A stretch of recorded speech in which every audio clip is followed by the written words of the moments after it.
مسئلہ تقدیر اور غم کم کرنے کی تدبیر۔ تقدیر پر ایمان لانا فرض ہے اور اس کے بارے میں بحث کرنا حرام ہے، کیونکہ آدمی کی کمزور عقل تقدیر کا بھید اور اس کی حکمت نہیں سمجھ سکتی۔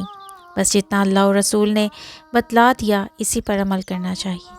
ہادی برحق حضور صلی اللہ علیہ وآلہ وسلم فرماتے ہیں کہ تم میں سے کوئی آدمی ایسا نہیں کہ جس کا مکان جنت یا دوزخ میں نہ لکھا گیا ہو۔ صحابہ نے عرض کی، یا رسول اللہ، ہم اپنے لکھے ہوئے پر یقین کیوں نہ کریں؟ یعنی تقدیر کے سامنے کوئی عمل کرنا بے فائدہ ہے، بس جو کچھ تقدیر میں لکھا ہے ہو جائے گا۔ آپ نے فرمایا کہ عمل کیے جاؤ، اس لیے کہ ہر ایک آدمی کو وہی بات آسان ہوتی ہے جس کے لیے وہ پیدا کیا گیا ہے۔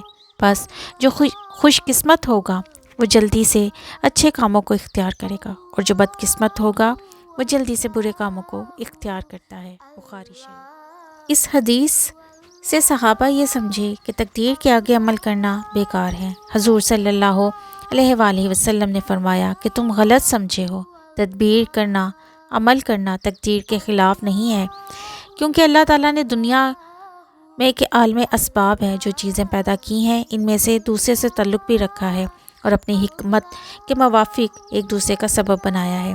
جیسے آنکھ دیکھنے کا سبب ہے اور کان سننے کا سبب ہے، زہر موت کا سبب ہے، اسی طرح اچھے کام کرنا جنت کے ملنے کا سبب ہے اور برے کام کرنا دوزخ میں جانے کا سبب ہے۔ کاروبار، محنت، مزدوری، تجارت و زراعت وغیرہ کرنا رزق ملنے کا سبب ہے، اور کوئی ان کو تقدیر کے خلاف نہیں سمجھتا۔ حالانکہ رزق تقدیر میں لکھا ہوا ہے، پھر بھی اس کے حاصل کرنے میں تدبیریں اور کوششیں کون نہیں کرتا۔ اس سے معلوم ہوا کہ اچھے کام کرنا اور برے کاموں سے بچنا تقدیر کے خلاف نہیں۔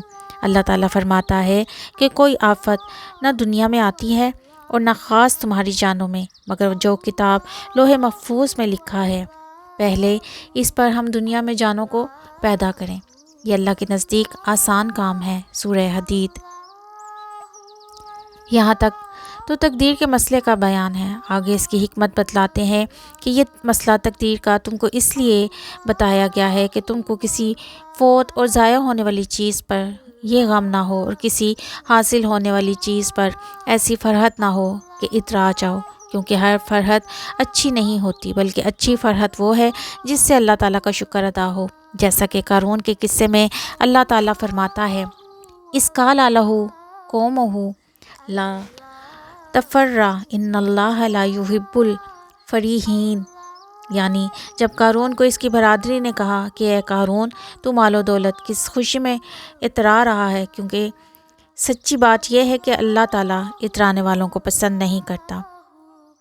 دیکھ لو قارون کو مال و دولت کی خوشی میں اترانے کی کیا سزا ملی۔ تو تقدیر کا مسئلہ تم کو اس لیے بتایا گیا ہے کہ آفتوں میں جب کسی چیز کے فوت اور ضائع ہونے سے تم کو کوئی غم اور تکلیف پہنچے تو وہ غم اور تکلیف زیادہ نہ بڑھے، اور نعمت اور فرحت میں اتراتے نہیں، کیونکہ تقدیر کا ماننے والا یہ سمجھے گا کہ جو کچھ مال و دولت حاصل ہوا اس میں میرا کیا اختیار ہے، میرے ہنر یا کمانے سے نہیں ہوا، بلکہ تقدیر میں اسی طرح لکھا ہوا تھا۔ پھر غرور کرنے اور اترانے کی کیا بات ہے؟ ایسا آدمی کبھی نہ اترائے گا اور نہ دنیا سے محبت کرے گا۔ بس یہی راحت و آرام کی چیز ہے۔ دیکھنے میں بھی آتا ہے کہ جن لوگوں کو مال و دولت کے زیادہ آنے سے فرحت اور خوشی ہوتی ہے تو اس کے جانے کے وقت ان کو ویسا ہی رنج و غم ہوتا ہے۔ یقین کر لو کہ جیسی قوت تقدیر کے ماننے سے ہوتی ہے اور کسی چیز سے نہیں ہو سکتی، چاہے کوئی کتنی ہی طاقت کی چیز کھائے، مگر اس بوٹی کے سامنے سب بیکار ہے۔ یقین جانو تقدیر کا معنی دل کو نہایت مضبوط کر دیتا ہے۔ ایسا آدمی ثابت قدم رہتا ہے، کیونکہ جب کوئی غم کی بات آئے گی تو وہ کہے گا کہ یہ تو تقدیر میں تھی، ٹلنے والی نہیں تھی، پھر خدا کے لکھے ہوئے حکم سے ناراض ہو کر اپنی آخرت بھی کیوں خراب کروں۔ اور ایسے آدمی کے دل میں یہ بات آتی ہے کہ اس میں اللہ تعالیٰ کی ضرور کوئی حکمت ہے اور میرے لیے بہتری ہے۔ قرآن و حدیث میں جو رنج و غم کے بدلے ثواب آئے ہیں، اگر کوئی ان کو سوچے تو انشاءاللہ تعالیٰ کتنا ہی بڑا غم ہو کم ہو جائے گا۔ چھوٹے بچے کی موت میں ایک بڑی حکمت یہ ہے کہ اگر کوئی سمجھے کہ چھوٹے بچے کے مرنے پر غم کے ساتھ ایک بات غم کے کم کرنے اور مٹانے کی بھی ہے۔ لوگوں کو اولاد کے بڑے ہونے کی خوشی محض اس لیے ہے کہ ان کا جی یہی چاہتا ہے، ورنہ ان کو کیا خبر کہ یہ بڑا ہو کر کیسا نکلے گا، ماں باپ کی راحت کا سامان ہوگا یا وبال جان ہوگا۔ پھر وہ بڑا ہو کر مرے تو یہ خبر نہیں کہ وہ ماں باپ کو آخرت میں کچھ نفع دے گا یا خود ہی سہارے کا محتاج ہوگا۔ اور بچپن میں مرنے والے بچے معصوم ہوتے ہیں اور وہ بہت کام آنے والے ہیں۔ ان میں یہ شک بھی نہیں کہ دیکھیے آخرت میں یہ خود کو کس حال میں ہو، کیونکہ معصوم تو بخشے ہوئے ہوتے ہیں اور وہ آخرت میں ماں باپ کے بہت کام آئیں گے۔ حدیث شریف سے معلوم ہوتا ہے کہ یہ بچے جنت میں جانے سے پہلے آخرت میں بھی بچے ہی رہیں گے اور ان کی عادتیں بھی بچوں ہی کی طرح سی رہیں گی، وہی ضد کرنا اور اپنی بات پر اڑ جانا، سر ہو جانا، مگر یہ حالت جنت میں داخل ہونے سے پہلے ہوگی۔ پھر جنت میں پہنچ کر ماں باپ بیٹے سب برابر ایک عمر اور ایک قد کے ہو جائیں گے۔ حدیث شریف میں آیا ہے کہ یہ بچے اڑ جائیں گے اور کہیں گے کہ ہم جنت میں نہ جائیں گے جب تک ہمارے ماں باپ کو ہمارے ساتھ نہ کیا جائے، ہم تو ان کو ساتھ لے کر جنت میں جائیں گے۔ تو اللہ تعالیٰ فرمائے گا کہ اے ضدی بچوں، خدا سے ہٹ کرنے والوں، جاؤ اپنے ماں باپ کو بھی جنت میں لے جاؤ۔ اس وقت وہ خوشی خوشی جنت میں اپنے ماں باپ کے ساتھ جائیں گے۔ تو یہ بے گناہ بچے اللہ تعالیٰ سے بھی آپ کی بخشش کے لیے ضد کریں گے، اور اگر بچہ بڑا ہو کر مر جائے تو حضرت خضر علیہ السلام کا قصہ یاد کر کر دل کو سمجھا لو کہ نامعلوم اس میں کیا حکمت ہوگی۔ ممکن ہے یہ اور زندہ رہتا، دین خراب کر لیتا یا دنیا میں وبال جان ہو جاتا۔ اگر کسی کے بالکل ہی اولاد نہ ہو، وہ یہ سمجھے کہ میرے لیے اسی میں حکمت ہے۔ نامعلوم اولاد ہوتی تو کس کس آفتوں میں پھنس جاتے۔ حاصل یہ ہے کہ جس کو اللہ تعالیٰ اولاد دے اس کے لیے یہی اچھا ہے، اور جس کو نہ دے اس کے لیے یہی اچھا ہے، اور جس کو دے دے اور دے کر چھین لے اس کے لیے یہی بہتر ہے۔ بس تقدیر کے مسئلے پر یقین کرنے سے غم کم ہو جاتا ہے اور صبر آ جاتا ہے، جس وجہ سے حضرت سلیم رضی اللہ تعالیٰ عنہ صحابیہ نے کامل صبر فرمایا اور اپنے شوہر حضرت طلحہ رضی اللہ تعالیٰ عنہ کو بھی صابر بنایا۔ ان کا قصہ حدیث شریف میں اس طرح ہے کہ ان کا ایک بچہ بیمار رہتا تھا۔ حضرت طلحہ رضی اللہ تعالیٰ عنہ باہر سے آ کر اس کا حال پوچھا کرتے تھے۔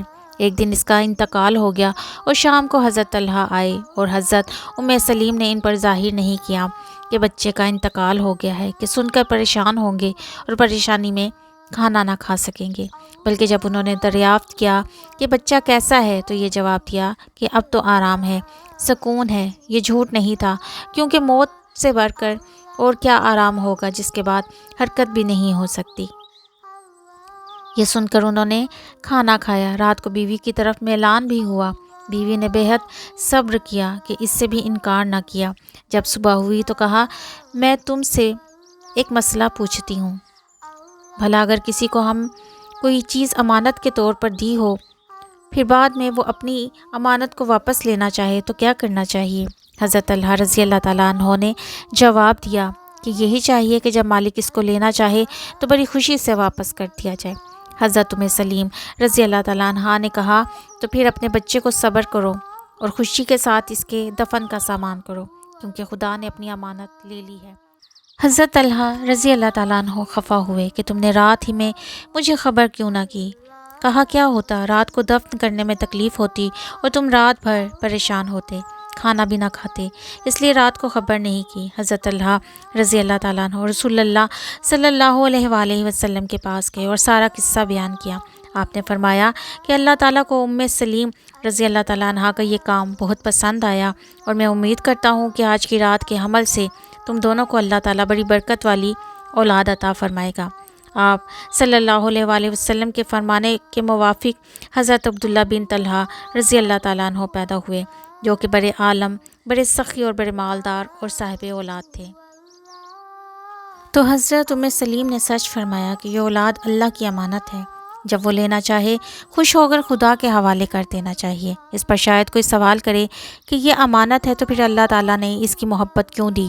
اس کا جواب یہ ہے کہ بچہ پل سکے، کیونکہ بغیر محبت کے اس گوہ کے ڈھیر کو پالنا مشکل ہے، اسی لیے غیر کی اولاد کا پالنا بہت دشوار ہے، اور جب بچہ پل جاتا ہے تو محبت میں بھی کمی ہونے لگتی ہے۔ یہی وجہ ہے کہ بڑے بیٹے کے ساتھ ویسی محبت نہیں ہوتی جیسے چھوٹے کے ساتھ ہوتی ہے۔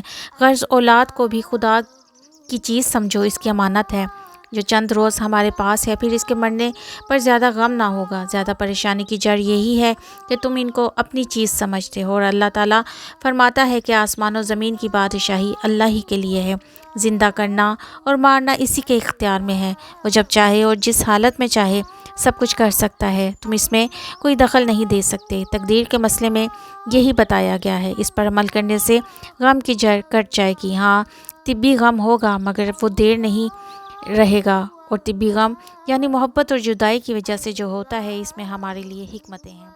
بڑی حکمت یہ ہے کہ غم سے تمنائیں ٹوٹ جاتی ہیں، دنیا میں ایک اندھیرا نظر آتا ہے اور دماغ میں سے تکبر نکل جاتا ہے، اپنا مرنا بھی یاد آتا ہے، صبر کرنے پر ثواب مل جاتا ہے، گناہ معاف ہو جاتے ہیں، درجے بلند ہوتے ہیں، خدا کی رضا حاصل ہوتی ہے، ورنہ طبی غم تو ایسا ہے کہ اس کا انکار نہیں ہو سکتا۔ رسول اللہ صلی اللہ علیہ وآلہ وسلم سے بڑھ کر قرآن پر عمل کرنے والا اور صبر کرنے والا کون ہوگا؟ مگر طبی غم آپ کو بھی ہوا۔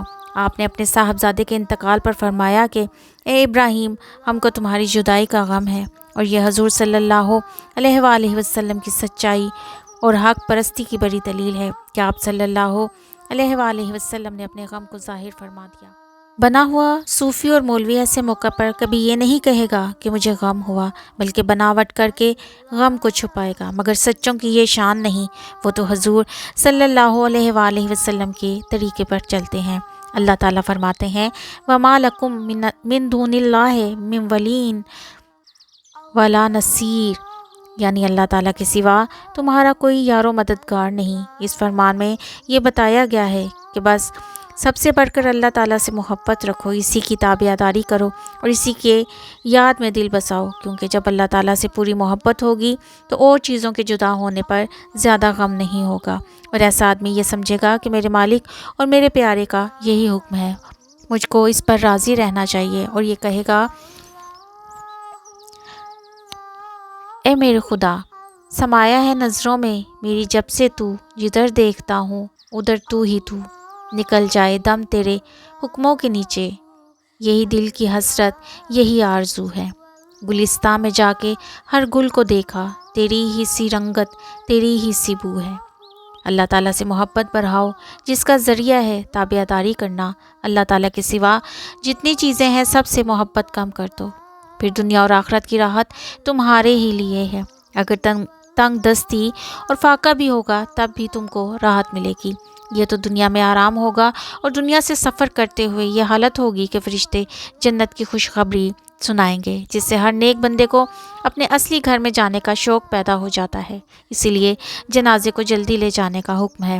اب سمجھ لو یہ موت کیسی خوشی کی ہوگی، اور قبر میں یہ ہوگا کہ جنت کی طرف سے کھڑکیاں کھل جائیں گی، وہاں بھی فرشتے خوشخبریاں سنائیں گے، اور قیامت کے میدان میں یہ حال ہوگا کہ ان کو بڑی گھبراہٹ کے وقت قیامت میں زندہ ہونے کا غم میں نہ ڈالے گا، اور قبر سے نکلتے ہی فرشتے اس کی تعظیم کریں گے۔ اور حضور صلی اللہ علیہ وآلہ وسلم فرماتے ہیں کہ قیامت کا دن کافر کے لیے 50,000 برس کا ہوگا، اور تابعدار مسلمانوں کو ایسا معلوم ہوگا جیسے فرض نماز کا وقت آیا اور گیا۔ پل صراط پر گزرتے ہوئے دوزخ یہ کہے گی کہ اے پکے ایمان والو، جلدی سے پار ہو جاؤ، تیرے نور کی ٹھنڈ نے میری آگ کی تیزی کو بجھا دیا ہے۔ یہ پاکیزہ زندگی اچھی ہے یا یہ دنیا پھنسی اچھی کہ فنا ہونے والی اور جدا ہونے والی چیزوں میں ہم پھنسے پڑے ہیں۔ بس اگر دنیا کو اچھی چاہتے ہو اور مرنے کے بعد راحت اور آرام چاہتے ہو تو اللہ تعالیٰ سے تعلق اور محبت پیدا کرو، اور اس کے حاصل کرنے کا آسان طریقہ یہ ہے کہ کسی کامل پیر کا دامن پکڑو اور اس کے سپرد کر دو، اور اس کے کہنے پر عمل کرتے رہو۔ انشاءاللہ پھر تمہارے لیے دنیا میں بھی آرام ہے اور آخرت میں بھی عزت اور راحت ہے، جنت ہے۔ صلی اللہ علیہ سیدنا محمد و آلہ و اصحابہ وسلم۔